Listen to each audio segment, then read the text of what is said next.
what it feels like to ride a bike. It is a feeling of independence in that you are actually moving on your own power. And that's pretty powerful, that you're kind of the captain of your own ship.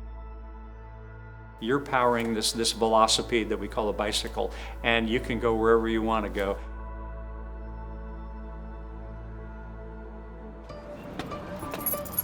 My name is Bob Bowen. I am the president of the board of the U.S. Bicycling Hall of Fame, so I'm a member of the national board. There are other cities that think that they're better bike towns, but Davis is the first to have ever built an official bicycle lane on a street. And once Davis did it, other towns in California did it. Once California did it, other states across the country. So that infrastructure started because Davis has been kind of a compact community. So, 3.5 miles from the center of town, you're at the edge of town. So you can get to school, you can get to shopping, you can get to your recreation. My name is David Takamoto Wirtz. I am the lead docent and collections manager for the U.S. Bicycling Hall of Fame.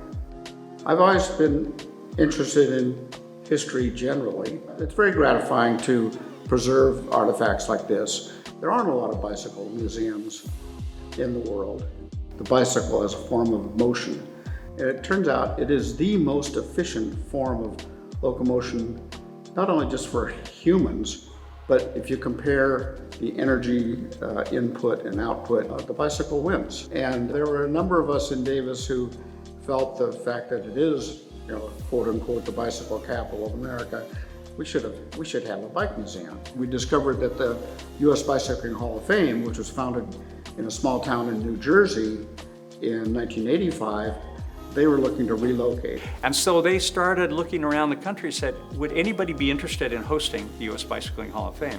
One of the people on the board said, hey, when we saw that Davis was the only city in the U.S. to have a high-wheel bicycle as its primary city logo, what could go wrong?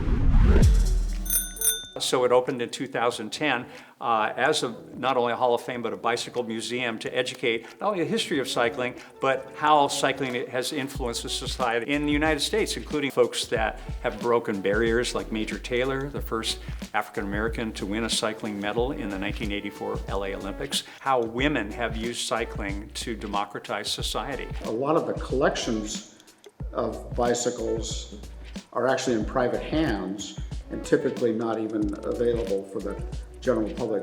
We have a collection here called the Pierce Miller Collection of bicycles. And this goes back to a collection that was assembled by a vaudevillian, and then it ended up in a barn on the way to Yosemite. It was like opening up King Tut's tomb. A lot of these older bikes going back, one of a kind.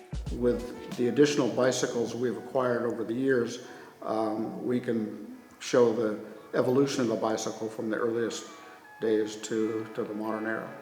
Having school kids in here about how cycling can not only influence your health, but your community and society at large. I'm just honored to be able to do that and continuing forward and be in this position to, maybe educate the future generations about the importance of bicycling as part of a healthy community. But we have really a community-driven activities that revolve around bikes, where they're providing bikes for kids with disabilities so they can go out and experience that. Or seniors with bikes that have a little bench seat and you can bike and they can get the bicycling experience if physically they can't get out there.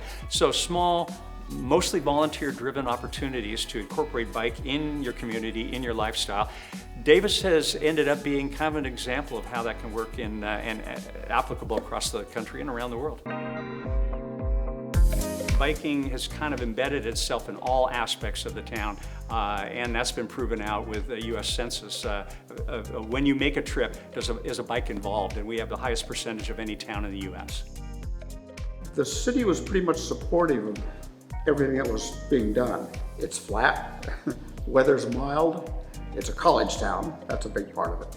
So if you live here and work at the university or work downtown or go to school here, there's no reason not to ride a bike. It's environmentally friendly, it's good for your health, it's an efficient way to get around, especially when you're hunting for parking spots, when you can just ride your bike and lock it to a rack in front of where you're going. In my opinion, the museum represents not only the history of cycling, but the possibilities of cycling.